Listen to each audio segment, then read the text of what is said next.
Hey, hey, hey, welcome back to the Passive Buddies podcast. In today's episode, me and my co host Brandon are going to cover the 5 steps to building a successful affiliate marketing business. Brandon, how's things, pal? I am doing amazing. Man, we haven't been on a show in a while. I know we batch our content, so you guys get uh, our content every single day or once a week, depending on how we batch them, or depending on which platform you're looking on. But yeah, it's good to be back on the show.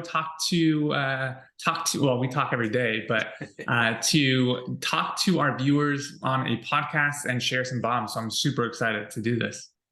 And do you know what? Obviously, as a side note, obviously, before we get into that, well, yeah, it has been a while, and yeah, we took our foot off the gas creating podcasts, but we're not feeling guilty about it. So because obviously it's just been Christmas, it's just been the holiday season. So guys, if you've come back in January and gone, oh, I've not created many posts, I've not done many sales for your affiliate marketing business, don't be too hard on yourself. At the end of the day, you still need a break, you still need to relax. So enjoying that time off, that holiday season, which is why me and Brandon haven't recorded for a while. Um, Enjoy it, guys, because as you say, you're right back to it now. It's January, everyone's hitting things hard, everyone's excited to be back. But don't feel guilty about taking time off for you. Remember, build a business around your lifestyle, not a lifestyle around your business. But do feel guilty that you didn't use technology to still post your content and still keep your business afloat, because I mean, we schedule we batch all of our content and then schedule it out so that you guys still have content made by us, but we can still enjoy the holiday season with our loved ones. And you guys should be doing the same so that your audience and your followers and your uh, club can still be able to enjoy the content that you and the value that you're putting out there. So let's go over the 5 steps to building a successful affiliate marketing business. Take it away, Brian. Fair enough. I thought you were going to lead, but yeah, not a problem. So I think, like with any business across the world, obviously you will go, oh, Brian, yeah, here we go, the same type of thing. Like you have to know who the hell you're selling to. So obviously the correct term is like define your target audience, but you need to know exactly who you are trying to help, what you are trying to achieve, and all those type of things, and that wraps around the whole target audience scenario. Now, if you are jumping into affiliate marketing because you want to make money online, well, naturally, who do you want to help? Well, you'll probably want to help people who want to make money online because that's what you were doing, that's what you've been taught, etc. So when you look at your target audience, some people spend weeks on this and it drives me insane. And to me, your target audience, the easiest people to sell to is you 5 steps back, because you've gone through those pains, you've gone through those struggles, you can enter the conversations in their heads because you've had those conversations in your head.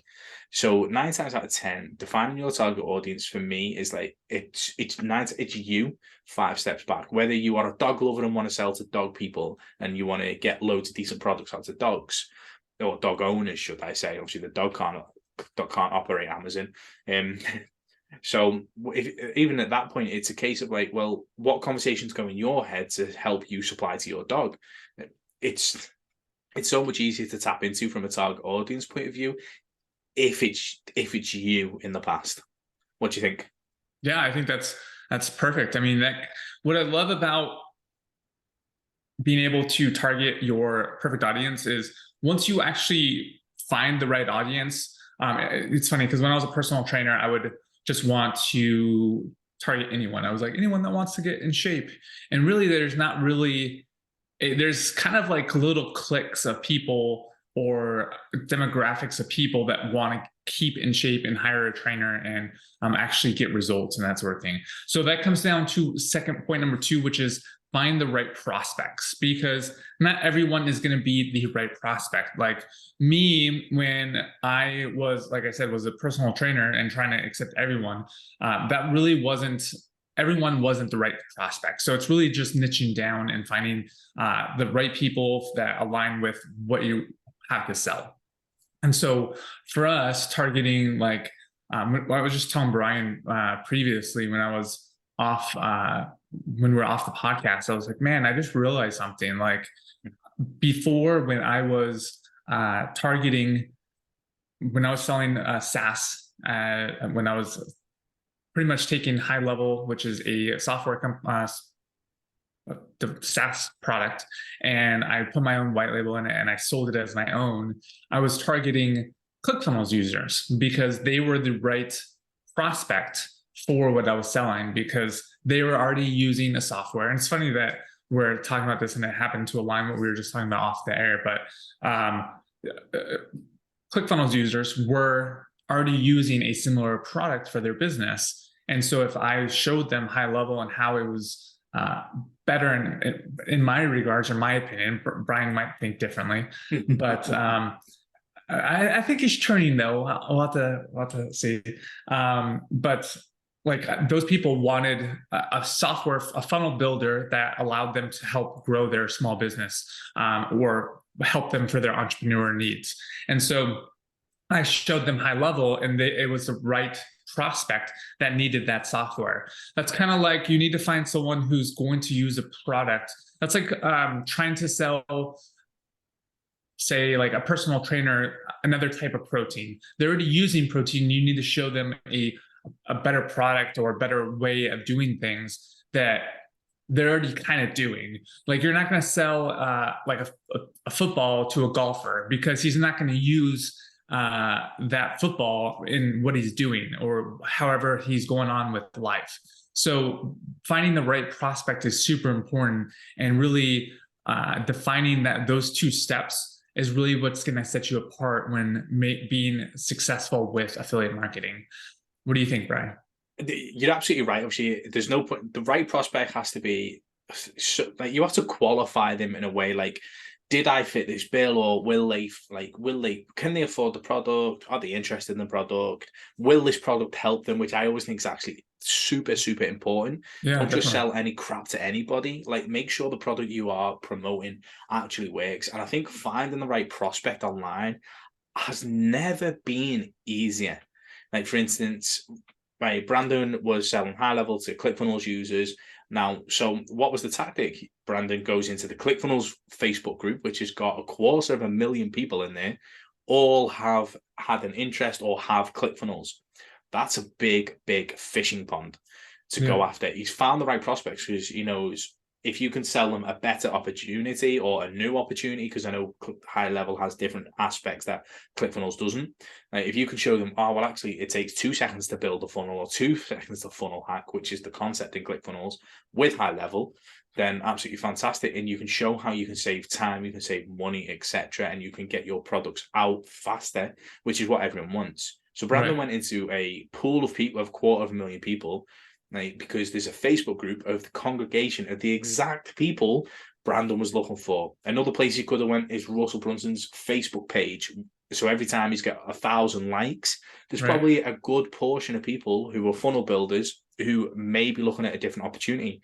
Instagram's the exact same. Go to an Instagram page of people who your target audience would probably follow and start building relationships there. It's finding the right prospects should never actually ever be an issue anymore, because the pools of congregations are just everywhere. Yeah, I mean, what's great about Facebook and LinkedIn and using hashtags on Instagram or using hashtags on TikTok is the groupings have already been made. The congregations, the pools, whatever you want to call them, have already been established on these social media platforms. And now you can do it organically and post it. And this is going to be step number 3, promote yours and your community's success.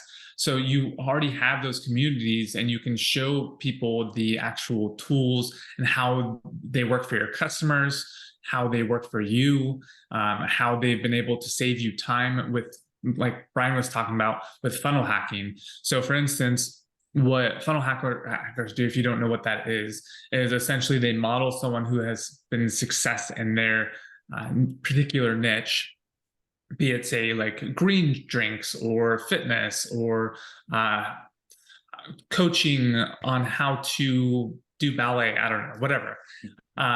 They model their funnel and then they tweak it based on their own copy and their own images and their own testimonials, but they have a outline of what a funnel is. And then they literally, with High Level, you can copy it and download that exact page and then put your own wording in there and just shift it.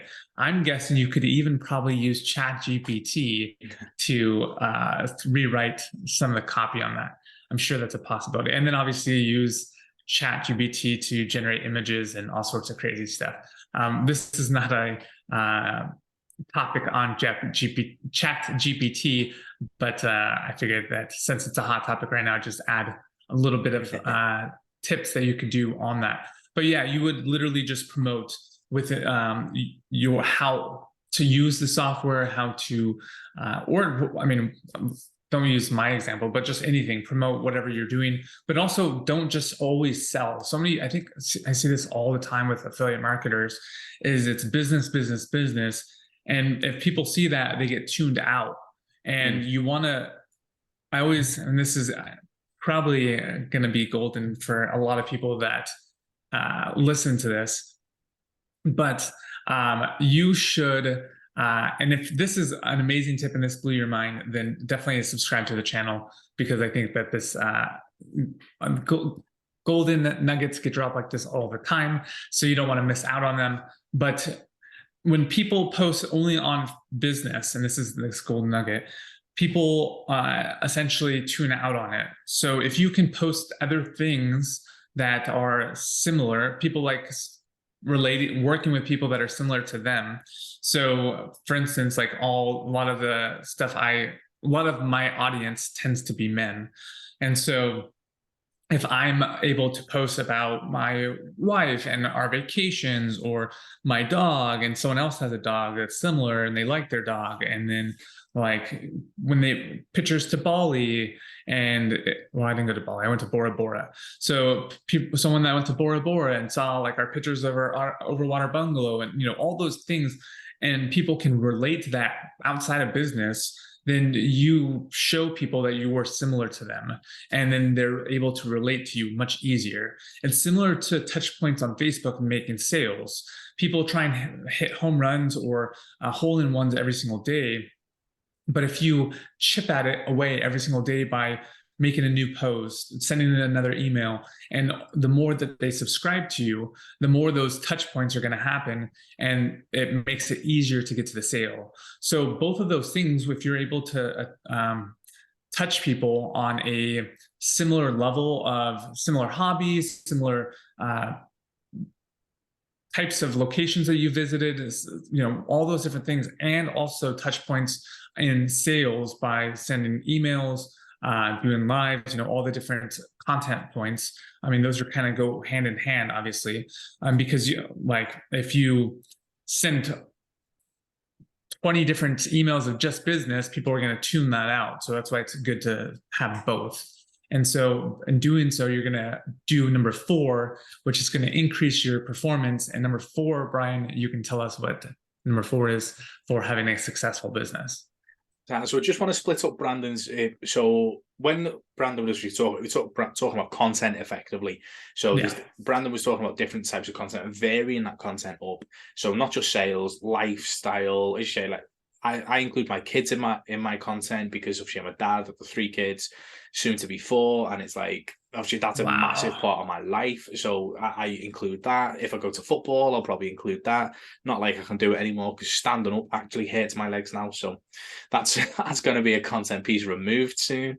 But like all these different things, like to that variety, and then when you leverage social proof as well.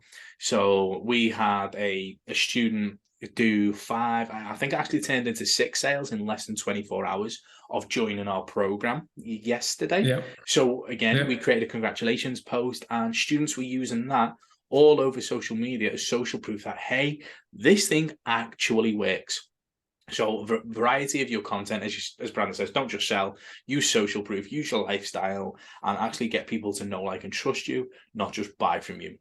And then, as Brandon said, that does move into performance. So You can track what type of content is working and then recreate it. Or if you are brand new to the content creation out and you haven't built up an audience yet, you can go to other people's social media and track what is working. I constantly do this, like weekly, every other week. I will go to people that I like, know, trust, and follow, people that have my target audience in there, and I will check to see what is working, what's performing well, what isn't, and then recreate it and put my own spin on things. And monitoring your performance, I already know, like, one of my best type of reels is a silent reel with no talking, just some video and a ton of text. That gets a lot of views. It increases my subscribers on YouTube. I know that as a video that works through testing, and I can just continually churn them out and mix them up to increase my following and generate leads. But I only do that because I actually check what is working on my content, and knowing that and checking those analytics. I don't know if you are just got silent, but that's a great way to do it. I think you're actually recording on your end. So, oh, you're still here. Okay. Oh, sorry guys. So a bit of a technical blip. So yeah, not a problem. So yeah, that's obviously how to monitor your performance, research other people's good performing content, and recreate it, which then moves on. I've already spoke about Facebook, I've spoke about YouTube, which moves on to expanding your reach, which I think, Brandon, you are very clever at doing. Well, thank you. I appreciate that. So there's a few ways you can do this. You have to think that right now, the number one currency is attention. And if you can hold people's attention, then it pays really, really well. People, you have to think like the Super Bowl is coming up, right? And so the spots for 10 seconds, like slot is millions and millions and millions, because it holds people's attentions, because most people will be like, and obviously if this is for only the United States, because obviously you don't have the Super Bowl in the UK, you don't really care about the Super Bowl in the UK. But with how, look, most people, when they talk about the Super Bowl, not most people, but a lot of people talk about at least in the United States, like, I'm going to go watch the halftime for the Super Bowl commercials, because they're usually funny, they're catchy, and everyone's like talks about that. So that's why they're so expensive, is because they grab attention. And so if you're able to grab attention and hold it, or cause controversy, or just get people talking about you, then you're able to do really well.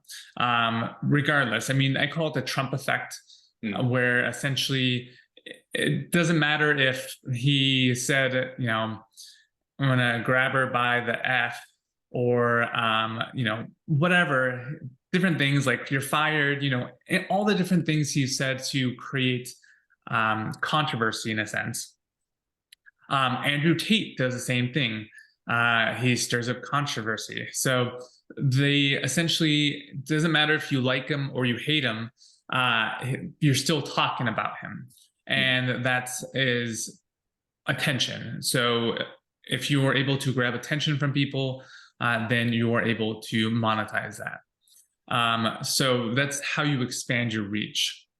I'm totally blanking on his name. Hormozi does this very, very well with organic marketing, but obviously he does it in a way that is not the Trump effect, but just value, just constant value all the time. And like similar to Gary Vee or a lot of these other influencers, they tend to be very value driven versus attention, where you're not talking about them in a bad or good way. It's just all positive things typically. Like Hormozi talks about sales and business and coaching, and sprinkles in lifestyle with there. So that's also very good. So the name of the game is attention. You can do this organically, like a lot of these influencers do, and they sprinkle, well, I wouldn't say Hormozi or Gary Vee sprinkle in ads, because they heavily invest in ads also. So then you can go into it where you are paying for that attention, or that paying for eyeballs. And obviously the attention is what you put in your content to grab attention. And so like for me, I'll give you an example. And I think we've talked about this quite a bit on the podcast, but when the Traffic Secrets book came out, there was a lot of hype about it. And when I read it, I thought it was very much like the first two books, but with sprinkled in a little bit of social media. And in the height of the frenzy of all the affiliate marketers promoting it, I threw it in the pool and it said garbage. And I had a video of it, and it landed right in the pool, or it skipped, I think, and then landed in the pool. And I posted it in the Facebook group, and it got a lot of attention.